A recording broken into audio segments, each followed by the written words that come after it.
नमस्कार दोस्तों, चलिए जानते हैं उत्तर प्रदेश की 25 बड़ी खबरों को सिर्फ 10 मिनट में। लेकिन उससे पहले आप यह वीडियो किस जगह से देख रहे हैं, हमें कमेंट में जरूर बताएं। अयोध्या में शनिवार होने के कारण राम मंदिर में आज भारी भीड़ उमड़ रही है। प्रशासन पूरी तरह अलर्ट मोड में है और दर्शन व्यवस्था को सुचारू बनाए रखने के लिए अतिरिक्त पुलिस बल तैनात किया गया है। श्रद्धालुओं को लाइन में व्यवस्थित तरीके से दर्शन कराए जा रहे हैं ताकि किसी तरह की अव्यवस्था या हादसा न हो।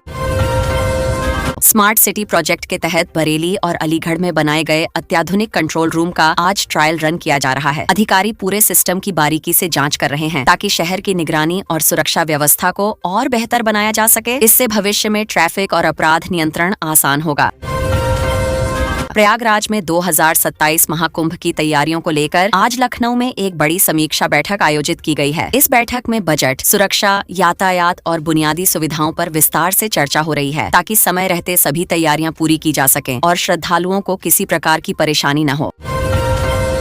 रामपुर में ऐतिहासिक इमारतों के सौंदर्यीकरण के लिए सरकार ने आज 5 करोड़ रुपए का नया फंड जारी किया है। इस धनराशि से पुराने भवनों को संरक्षित किया जाएगा और उन्हें आकर्षक बनाया जाएगा, जिससे पर्यटन को बढ़ावा मिलेगा और स्थानीय लोगों को भी रोजगार के नए अवसर मिलेंगे। गोरखपुर इंडस्ट्रियल डेवलपमेंट अथॉरिटी में नई कंपनियों को जमीन आवंटित करने के लिए आज लॉटरी निकाले जाने की संभावना है। इस प्रक्रिया से पारदर्शिता बनी रहेगी और उद्योग लगाने के इच्छुक निवेशकों को बराबरी का मौका मिलेगा, जिससे क्षेत्र में औद्योगिक विकास को गति मिलेगी और रोजगार बढ़ेगा। नगर निगम चुनाव को ध्यान में रखते हुए आज से मतदाता सूची के पुनरीक्षण का काम वार्ड स्तर पर शुरू कर दिया गया है। अधिकारी घर घर जाकर जानकारी अपडेट कर रहे हैं ताकि किसी योग्य मतदाता का नाम छूट न जाए और चुनाव प्रक्रिया निष्पक्ष और पारदर्शी तरीके से पूरी हो सके। लखनऊ आगरा एक्सप्रेसवे पर आज से 10 दिनों का विशेष सड़क सुरक्षा अभियान शुरू किया गया है। पुलिस ओवर स्पीडिंग और लापरवाही से वाहन चलाने वालों पर सख्ती कर रही है। इसका उद्देश्य दुर्घटनाओं को कम करना और यात्रियों को सुरक्षित सफर का अनुभव देना है, जिससे जागरूकता भी बढ़े। यूपी पुलिस ने हाईवे पर ओवर स्पीडिंग रोकने के लिए आज से आधुनिक कैमरों का इस्तेमाल शुरू कर दिया है। ये कैमरे हर वाहन की गति रिकॉर्ड करेंगे और नियम तोड़ने वालों को तुरंत ई-चालान भेजा जाएगा। इससे सड़क सुरक्षा को मजबूत बनाने और दुर्घटनाओं में कमी लाने में मदद मिलेगी। शिक्षा मित्रों ने मानदेय बढ़ाने की मांग को लेकर आज कई जिलों में जिला मुख्यालयों पर ज्ञापन सौंपने का फैसला किया है। उनका कहना है कि लंबे समय से उनकी मांगों पर ध्यान नहीं दिया गया है, इसलिए अब वे शांतिपूर्ण तरीके से अपनी आवाज प्रशासन तक पहुंचाना चाहते हैं। यूपी पुलिस भर्ती को लेकर आज मुख्यालय स्तर पर एक अहम बैठक होने की चर्चा है। माना जा रहा है कि सिपाही भर्ती परीक्षा की नई तारीखों पर फैसला लिया जा सकता है, जिससे लाखों अभ्यर्थियों को स्पष्टता मिलेगी और वे अपनी तैयारी को सही दिशा में आगे बढ़ा सकेंगे। मौसम विभाग ने आज यूपी के 18 से ज्यादा जिलों में तेज आंधी, बारिश और ओलावृष्टि का ऑरेंज अलर्ट जारी किया है। लोगों को घरों में सुरक्षित रहने और अनावश्यक यात्रा से बचने की सलाह दी गई है ताकि किसी भी तरह की प्राकृतिक आपदा से बचाव किया जा सके। पश्चिमी यूपी और बुंदेलखंड में आज 50 से 60 किलोमीटर प्रति घंटे की रफ्तार से तेज हवाएं चलने का अनुमान है। मौसम विभाग ने किसानों और आम लोगों को सतर्क रहने की सलाह दी है, क्योंकि तेज हवाओं के साथ बारिश फसलों और बिजली व्यवस्था को प्रभावित कर सकती है। लखनऊ में आज सुबह से बादल छाए हुए हैं, जिससे लोगों को भीषण गर्मी से राहत मिली है। मौसम विभाग के अनुसार दोपहर बाद गरज चमक के साथ हल्की बारिश हो सकती है, जिससे तापमान और नीचे आएगा और लोगों को कुछ समय के लिए ठंडक महसूस होगी। अरब सागर से आ रही नमी और सक्रिय पश्चिमी विक्षोभ के कारण पूरे उत्तर प्रदेश के मौसम में अचानक बदलाव देखा जा रहा है। मौसम वैज्ञानिकों के अनुसार यह स्थिति अगले कुछ दिनों तक बनी रह सकती है, जिससे बारिश और तेज हवाओं का सिलसिला जारी रहेगा। बारिश और ठंडी हवाओं के कारण प्रदेश के अधिकतम तापमान में 3 से 5 डिग्री सेल्सियस तक गिरावट दर्ज की गई है। इससे लोगों को गर्मी से राहत मिली है, लेकिन अचानक बदलाव के कारण स्वास्थ्य संबंधी समस्याएं भी बढ़ सकती हैं, इसलिए सावधानी बरतने की सलाह दी गई है। गेहूं की कटाई के दौरान बारिश और ओलावृष्टि से किसानों की फसल को भारी नुकसान होने की खबरें आ रही हैं। किसान काफी चिंतित हैं, क्योंकि यह उनके पूरे साल की मेहनत पर असर डाल सकता है और आर्थिक नुकसान भी बढ़ा सकता है।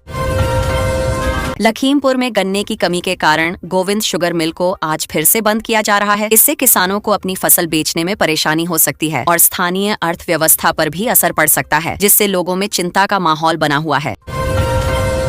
नोएडा और ग्रेटर नोएडा में सुबह हुई बारिश के कारण कई जगहों पर जलभराव की स्थिति बन गई है। सड़कों पर पानी भरने से ट्रैफिक जाम लग गया और लोगों को ऑफिस और अन्य जगहों पर पहुंचने में काफी परेशानी का सामना करना पड़ा।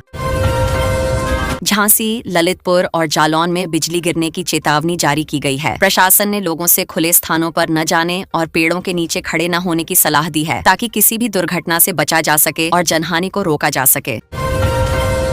वाराणसी में गंगा का जलस्तर बढ़ने और खराब मौसम को देखते हुए घाटों पर जल पुलिस की गश्त बढ़ा दी गई है। श्रद्धालुओं को सुरक्षित दूरी बनाए रखने और सावधानी बरतने के निर्देश दिए गए हैं ताकि किसी प्रकार की दुर्घटना न हो। मथुरा वृंदावन में बांके बिहारी मंदिर में उमड़ रही भीड़ को देखते हुए प्रशासन ने श्रद्धालुओं के लिए टेंट और शेल्टर होम की व्यवस्था की है। खराब मौसम के बीच लोगों को सुरक्षित रखने के लिए हर संभव प्रयास किया जा रहा है ताकि दर्शन में कोई दिक्कत न हो। यूपी बोर्ड की कॉपियों का मूल्यांकन लगभग पूरा हो चुका है और अब अंकों को पोर्टल पर अपलोड करने का काम तेजी से चल रहा है। उम्मीद है कि जल्द ही परिणाम घोषित किए जाएंगे, जिससे छात्रों का इंतजार खत्म होगा और वे अपने आगे की पढ़ाई की योजना बना सकेंगे। दिल्ली मेरठ एक्सप्रेसवे पर सफर करने वालों के लिए आज से टोल टैक्स बढ़ा दिया गया है, जिससे रोजाना यात्रा करने वाले लोगों की जेब पर असर पड़ेगा। हालांकि बेहतर सड़क और सुविधाओं के नाम पर यह बढ़ोतरी लागू की गई है। लखनऊ नगर निगम ने क्लीन सिटी अभियान के तहत कूड़ा उठाने के समय में बदलाव किया है। अब लोगों को नए समय के अनुसार कूड़ा बाहर रखना होगा। इससे शहर की सफाई व्यवस्था को और बेहतर बनाने की कोशिश की जा रही है। उत्तर प्रदेश में आज से प्रॉपर्टी की रजिस्ट्री महंगी हो गई है। खासकर नोएडा और गाजियाबाद में सर्कल रेट बढ़ा दिए गए हैं। इससे घर खरीदने वालों को अब ज्यादा खर्च करना पड़ेगा, लेकिन सरकार को राजस्व में बढ़ोतरी भी होगी। प्रदेश में गेहूं की सरकारी खरीद के लिए एमएसपी में 160 रुपए की बढ़ोतरी कर दी गई है। आज से नई दरें लागू हो गई हैं। इससे किसानों को उनकी फसल का बेहतर दाम मिलने की उम्मीद है और उनकी आय में सुधार होगा। लखनऊ के हजरतगंज कोतवाली में लोक गायिका नेहा सिंह राठौर ने आज 2 बेल बॉन्ड भरकर कानूनी प्रक्रिया पूरी की। यह मामला पिछले कुछ दिनों से चर्चा में था और आज इस पर एक नया अपडेट सामने आया है। यूपी के स्कूलों में आज से नो फोन पॉलिसी सख्ती से लागू कर दी गई है। अब छात्र स्कूल में मोबाइल नहीं ला सकेंगे। इससे पढ़ाई का माहौल बेहतर बनाने और बच्चों का ध्यान पढ़ाई की ओर केंद्रित करने की कोशिश की जा रही है। कमर्शियल एलपीजी सिलेंडर की कीमतों में आज से बढ़ोतरी हो गई है। इसका सीधा असर छोटे दुकानदारों और होटल वालों पर पड़ेगा, जिससे खाने पीने की चीजों के दाम भी बढ़ सकते हैं और आम लोगों पर असर दिखेगा। कानपुर में हनुमान जयंती के मौके पर बड़े मंगल जैसा माहौल देखने को मिला। कई मंदिरों में विशेष पूजा और सुरक्षा के इंतजाम किए गए हैं। श्रद्धालुओं की भीड़ को संभालने के लिए प्रशासन पूरी तरह सतर्क नजर आया। आगरा में 16.30 करोड़ रुपए की लागत से 27 नई सड़कों के निर्माण को मंजूरी मिल गई है। इससे शहर के ट्रैफिक और कनेक्टिविटी में सुधार होगा। साथ ही स्थानीय लोगों को आने जाने में काफी सहूलियत भी मिलेगी। सीपीसी ने भारतीय कालीन उद्योग के लिए नए कालीन लेबल को मंजूरी दी है। इससे भदोही के कालीन कारोबार को अंतर्राष्ट्रीय स्तर पर पहचान मिलेगी और निर्यात को भी बढ़ावा मिलेगा, जिससे कारीगरों की आय में सुधार आएगा। प्रयागराज में बिजली उपभोक्ताओं के लिए नया टैरिफ लागू हो गया है। इससे बिजली बिल में थोड़ी बढ़ोतरी देखने को मिल सकती है। हालांकि सरकार का कहना है कि सेवाओं को बेहतर बनाने के लिए यह जरूरी कदम है। रामरथ श्रवण यात्रा के तहत लखनऊ के कुरौनी से सैकड़ों श्रद्धालु अयोध्या पहुंचे और रामलला के दर्शन किए। यह यात्रा धार्मिक आस्था का प्रतीक बनती जा रही है और लोगों में इसके प्रति उत्साह लगातार बढ़ रहा है। उत्तर प्रदेश बोर्ड परीक्षा के नतीजों को लेकर अब मूल्यांकन प्रक्रिया अंतिम चरण में पहुंच गई है। बोर्ड की तरफ से पोर्टल तैयार किया जा रहा है। जल्द ही छात्रों का इंतजार खत्म होने की उम्मीद जताई जा रही है। ग्रेटर नोएडा में जेवर एयरपोर्ट के पास जमीन की कीमतों में 3.58% की वृद्धि लागू कर दी गई है। इससे निवेशकों का रुझान और बढ़ सकता है और आने वाले समय में यह इलाका रियल एस्टेट के लिए अहम बनेगा। वाराणसी में पर्यटन को बढ़ावा देने के लिए नई हेरिटेज वॉक का रूट मैप जारी किया गया है। इससे पर्यटकों को शहर की संस्कृति और इतिहास को करीब से जानने का मौका मिलेगा और स्थानीय व्यापार को भी फायदा मिलेगा। मेरठ में स्पोर्ट्स यूनिवर्सिटी के निर्माण को लेकर तकनीकी टीम ने साइट का निरीक्षण किया है। यह परियोजना खेल प्रतिभाओं को बेहतर सुविधा देने के उद्देश्य से शुरू की जा रही है और इससे क्षेत्र में खेलों को बढ़ावा मिलेगा। अयोध्या में बढ़ती श्रद्धालुओं की भीड़ को देखते हुए प्रशासन ने नए एंट्री गेट खोल दिए हैं। इससे लोगों को दर्शन करने में सुविधा मिलेगी और भीड़ को नियंत्रित करने में भी प्रशासन को मदद मिल रही है। सहारनपुर में वन विभाग की टीम ने अवैध कटान के खिलाफ बड़ा अभियान चलाया है। कई जगहों पर छापेमारी की गई है। इससे जंगलों की सुरक्षा को लेकर सख्ती बढ़ी है और पर्यावरण संरक्षण को भी बल मिला है। अलीगढ़ में स्मार्ट सिटी प्रोजेक्ट के तहत नई एलईडी स्ट्रीट लाइट्स लगाने का काम शुरू हो गया है। इससे शहर में रोशनी बेहतर होगी और बिजली की बचत भी होगी। साथ ही रात में सुरक्षा व्यवस्था मजबूत होगी।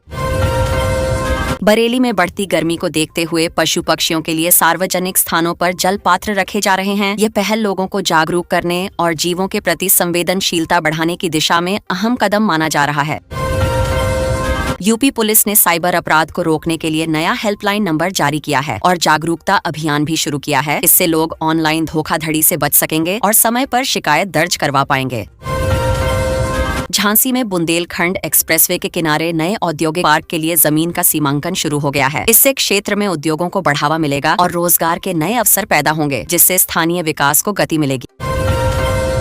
कानपुर मेट्रो के अगले फेज के निर्माण कार्य को तेज करने के लिए आज अधिकारियों ने साइट का निरीक्षण किया। उन्होंने काम की प्रगति की समीक्षा की और जरूरी निर्देश दिए ताकि परियोजना समय पर पूरी हो सके और शहरवासियों को बेहतर परिवहन सुविधा मिल सके। आगरा में ताजमहल देखने आए पर्यटकों को अचानक आई आंधी के कारण कुछ समय के लिए सुरक्षित स्थानों पर रोका गया। प्रशासन ने स्थिति सामान्य होने के बाद ही लोगों को बाहर निकलने दिया ताकि किसी भी तरह की दुर्घटना से बचा जा सके। स्वास्थ्य विभाग ने मौसम बदलने के कारण बढ़ रहे वायरल बुखार और सर्दी खांसी के मामलों को देखते हुए अस्पतालों को पर्याप्त दवाइयों का स्टॉक रखने के निर्देश दिए हैं। लोगों को भी सावधानी बरतने और समय पर इलाज कराने की सलाह दी गई है। आंधी और तूफान के दौरान शॉर्ट सर्किट से बचने के लिए कई ग्रामीण इलाकों में एहतियातन बिजली कटौती की जा रही है। इससे लोगों को थोड़ी परेशानी जरूर हो रही है, लेकिन यह कदम सुरक्षा को ध्यान में रखते हुए उठाया गया है।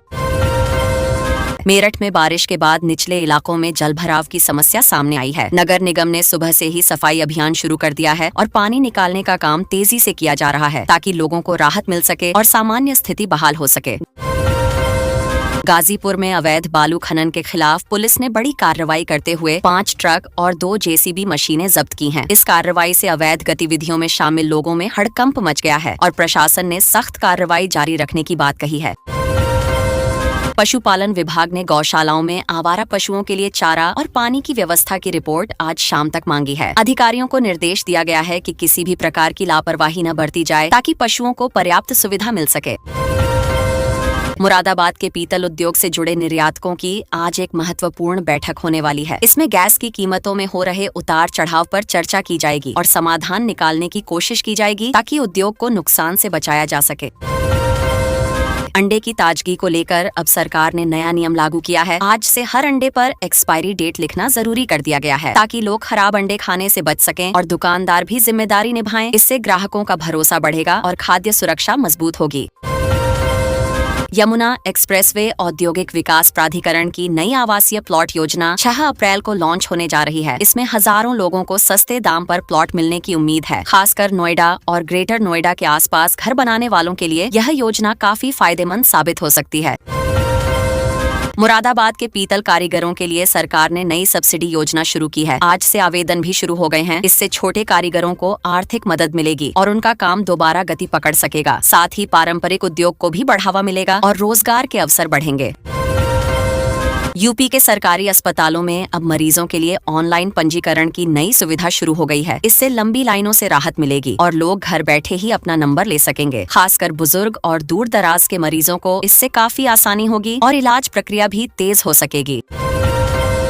मुख्यमंत्री योगी आदित्यनाथ आज गोरखपुर दौरे के दूसरे दिन सुबह जनता दरबार में लोगों की समस्याएं सुनते नजर आए। यहाँ दूर दूर से आए लोग अपनी शिकायतें लेकर पहुंचे थे। मुख्यमंत्री ने अधिकारियों को मौके पर ही कई मामलों का समाधान करने के निर्देश भी दिए।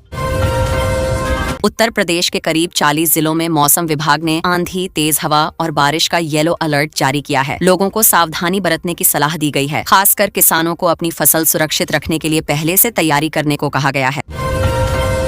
महावीर जयंती के अवसर पर आज पूरे उत्तर प्रदेश में सरकारी स्कूल और कई सरकारी कार्यालय बंद रखे गए हैं। लोग इस दिन को श्रद्धा और शांति के साथ मना रहे हैं। मंदिरों में विशेष पूजा अर्चना और धार्मिक कार्यक्रमों का आयोजन किया जा रहा है। यूपी एसटीएफ ने वाराणसी के बड़ा गांव इलाके में 50,000 के इनामी बदमाश को मुठभेड़ के बाद गिरफ्तार कर लिया है। पुलिस को लंबे समय से उसकी तलाश थी। इस कार्रवाई से इलाके में सुरक्षा को लेकर लोगों में भरोसा बढ़ा है। यूपी में बिजली चोरी रोकने के लिए स्मार्ट मीटर लगाने के अभियान का दूसरा चरण आज से शुरू हो गया है। सरकार चाहती है कि उपभोक्ताओं को सही बिल मिले और चोरी पर पूरी तरह लगाम लगे। इससे बिजली व्यवस्था मजबूत होगी और लोगों को भी लंबे समय में फायदा देखने को मिलेगा। आज यूपी पर्यटन विभाग ने विरासत दर्शन योजना के तहत 10 नए ऐतिहासिक स्थलों को शामिल किया है, ताकि लोग अपने ही राज्य की धरोहर को और करीब से जान सकें। सरकार का कहना है कि इससे पर्यटन बढ़ेगा, स्थानीय लोगों को रोजगार मिलेगा और पुराने ऐतिहासिक स्थानों को नई पहचान भी मिल पाएगी।